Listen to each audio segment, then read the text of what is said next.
Hi, my name's Jared Brindal. Just come back from my first ever race in the Can-Am X3. It was at the WA Superlight Series. They had a round out at Williams. I was pretty happy with my overall performance. I didn't go in knowing much about how it was run or what the series would be like. I was very impressed with how it was run and very welcoming group of people. Managed to get the fastest lap time over the whole weekend out of everyone, which was good. I was super stoked with that. And managed with a fourth overall. So not bad efforts for my first go. I have come from a background in motocross racing, so I do know what it was like a little bit. And it was good to get back into a competitive scenario. Since racing motocross, I went into more of a fun all-round track car build, which is a Nissan Skyline. So that's taught me a lot over the years, definitely how to put a track car or a competition car together, and how they need to be put together to handle the racing abuse and be reliable. The Skyline is more of a fun all-round car, but the interest definitely still lies with off-road, and that's where I want to push things more.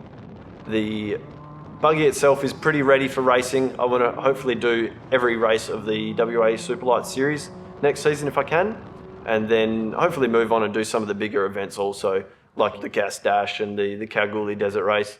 So a bit of a rundown on the buggy so far. It's a 2017 Can-Am Maverick X3 XRS model. So it's the 154 horsepower, which is still quite fast. It's quicker than any of the other ones that I've had in the past.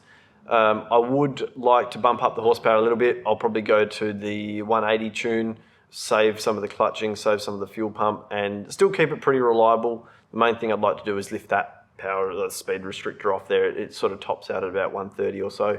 A few other things that I've got on order or ready to go with will be some chassis bracing, so mainly the front shock tower braces and that kind of thing. I'll make and fab up what I can myself, like bracing the A-arms and maybe some trailing arm bracing and whatnot. But for some things that there's just a little bit too much R&D to go into it than I can do myself or have the time to do, I'll buy some off-the-shelf parts which are race-proven as well, so they'll definitely do the job. A couple of other things that I might look into. I'm currently running the 30-inch BFG, I think they call them the KM3 UTV tyre, which is good. The 30-inch, a lot of them go up to a 32. It's something I have weighed up as well. May need to change rims to a 15-inch rim as well. Again, it's something I'm still weighing up. A little bit heavier. The 30s are fine. I bottom out minimal here and there, so another thing to look into. Obviously suspension is on the list. They do come out with the Fox shocks from factory, which are quite good.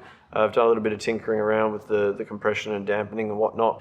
Apart from that, I've got the rugged radio intercom, which I've installed recently. It makes things way better talking to your co-driver and just having that communication. A lot of other things and small bits and pieces I've done along the way. I've done the cage, which is pretty much ready, pretty much up to spec. I've got a few things to add there. And a couple more things to fab up in the rear end, like the spare wheel holder and just a place to put everything that I need in a race situation. So moving forward into next season, I'd like to try and do as many events as I can.